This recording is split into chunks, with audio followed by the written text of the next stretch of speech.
Bom, agora a gente vai começar uma parte do nosso curso em que a gente vai discutir protocolos para comunicação segura. Basicamente, o que a gente quer discutir nesse módulo, né?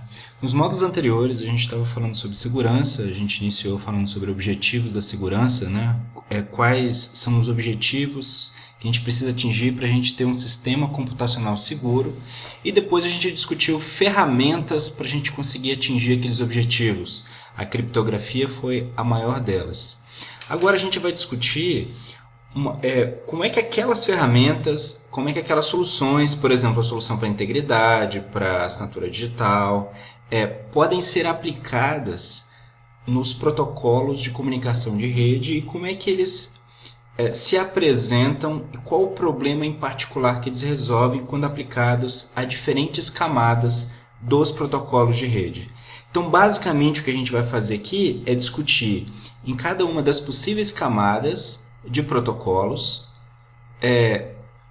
problemas específicos de segurança que aquela camada pode vir a ter e como é que as ferramentas que a gente viu podem ser implementadas, em particular em algumas ferramentas na forma de protocolos de segurança, na camada de rede, na camada de transporte e em outras camadas. Bom, aqui a gente tem um modelo de arquitetura de camadas do TCP/IP, né, em que a gente tem camada de aplicação, camada de transporte, camada de rede e o restante que é camada de enlace, camada física, né? A arquitetura TCP/IP não diferencia essas duas camadas.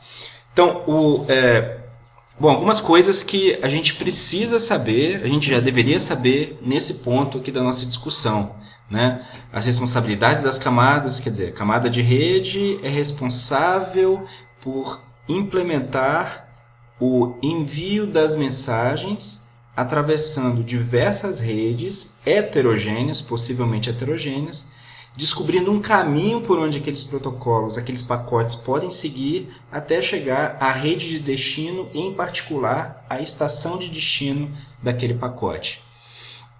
A camada de transporte é a camada responsável a conferir segurança na transferência dos pacotes de um processo para o outro, coisa que a camada de rede usualmente não confere.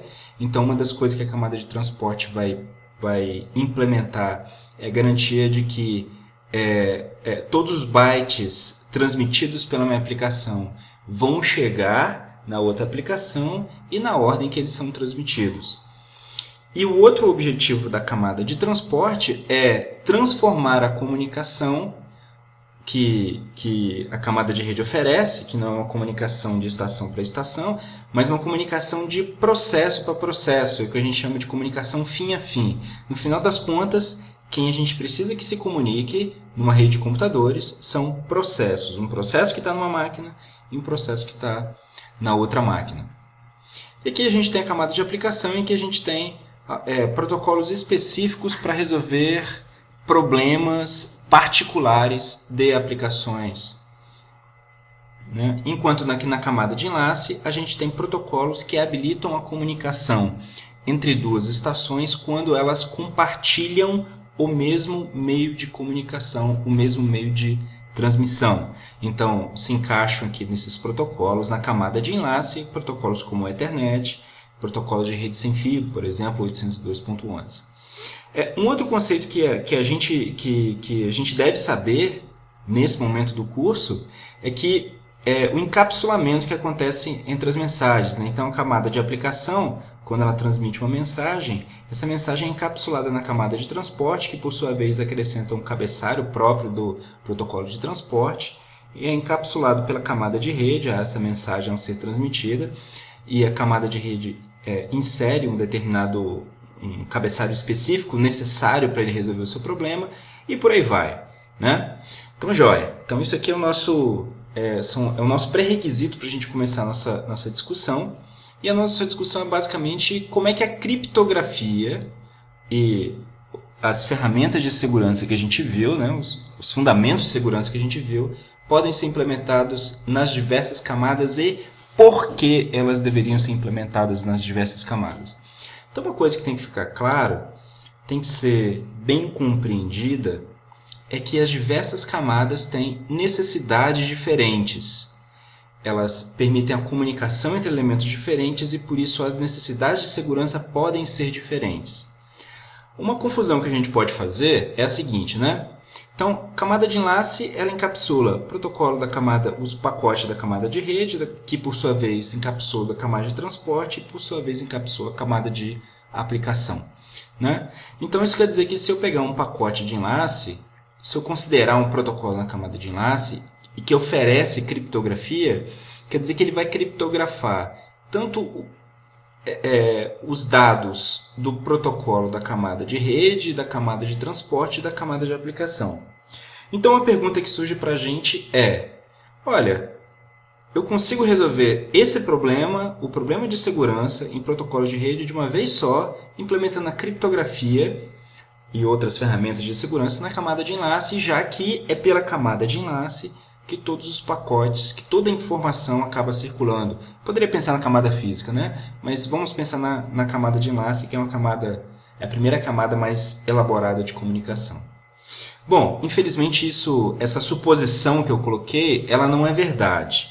Ela não é verdade principalmente porque os elementos que se comunicam na camada de enlace são diferentes dos elementos que se comunicam na camada de rede. Camada de enlace habilita a comunicação num escopo completamente diferente do que a camada de rede implementa. Então, se é verdade, isso é que a camada de enlace, quando implementa a criptografia, se implementar a criptografia, ela está encriptando todo o dado, incluindo camada de rede, de transporte e de aplicação, o problema é que a camada de enlace é uma camada que habilita a comunicação entre dois nós que compartilham o mesmo meio de comunicação. Então, se a criptografia acontece entre esses dois nós. Por exemplo, um nó pode ser a minha estação sem fio e o outro nó pode ser o meu ponto de acesso, por exemplo, né? Ou uma outra estação que está participando da mesma rede sem fio. Então, quando acontece a criptografia, ela encapsula todos os dados, mas o encapsulamento acaba quando termina a minha rede sem fio. Então, daí para frente, saindo da minha rede sem fio, ou melhor, saindo do meu ponto de acesso, se aquele pacote precisa seguir da internet para chegar àquele destino, esse pacote passa por uma decriptação. Então, se eu espero que a encriptação na camada de enlace ela aconteça fim a fim, então a próxima camada de enlace, quer dizer, no próximo enlace de comunicação, que faz parte de toda a rota, da origem até o destino, ela tem que, por sua vez, implementar a criptografia, que no próximo enlace também vai ter que implementar a criptografia, né? E, como vocês sabem, a gente pode controlar, a gente pode gerenciar, administrar a camada de enlace que a gente está utilizando para ela ter criptografia ou não. Mas a gente não tem controle daí para frente. A gente não tem controle, por exemplo, na internet, no enlace de destino, se vai ter criptografia ou não. Então, claramente, isso não resolve o nosso problema. Um outro aspecto que não resolve o nosso problema é a questão da autenticação.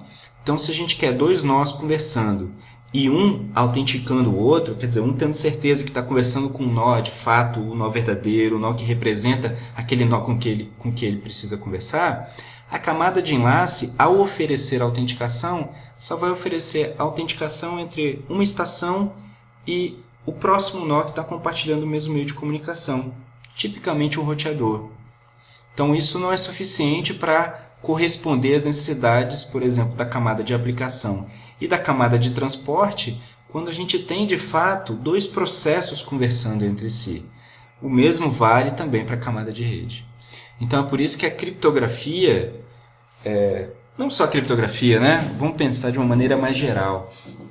Os objetivos de segurança, em particular integridade, confidencialidade e autenticação, podem e usualmente precisam ser implementados nas diversas camadas da minha arquitetura de rede.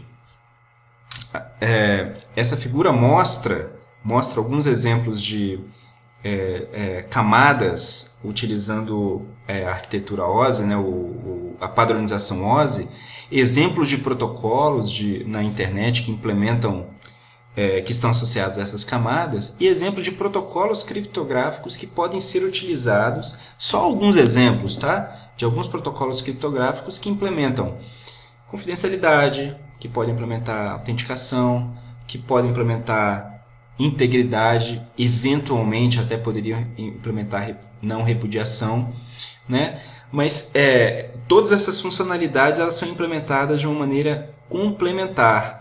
Então a gente pode ter uma situação em que todos esses protocolos estão sendo utilizados juntos, de maneira complementar, resolvendo problemas de confidencialidade e de autenticação num escopo maior ou num escopo menor. Então é disso que a gente vai falar nesse módulo. Eu vou discutir alguns exemplos de protocolos em diversas camadas, em particular na camada de transporte. No transporte de dados, a gente vai discutir o transporte de dados seguro por meio de um protocolo chamado TLS. Na camada de rede, a gente vai discutir o IPsec, que implementa essas funções de segurança. Na camada de enlace de dados, a gente vai discutir um caso particular, que é a segurança na camada de enlace de dados de rede sem fio.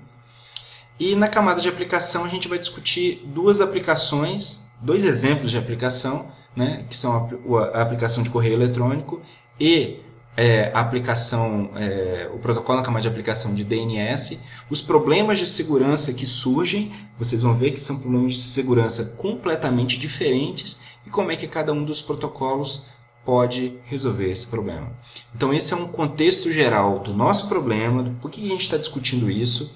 Né? Eu não estou meramente dando exemplos de protocolos aqui, né? Existe um contexto para a gente ter de fato uma comunicação de rede segura nas diversas camadas e a gente deve refletir sobre a função de cada um dos protocolos, tendo esse escopo, tendo esse pano de fundo da discussão. Então aqui a gente termina o primeiro módulo, a primeira parte desse módulo, mas que é fundamental para iluminar todas as partes seguintes em que a gente vai discutir.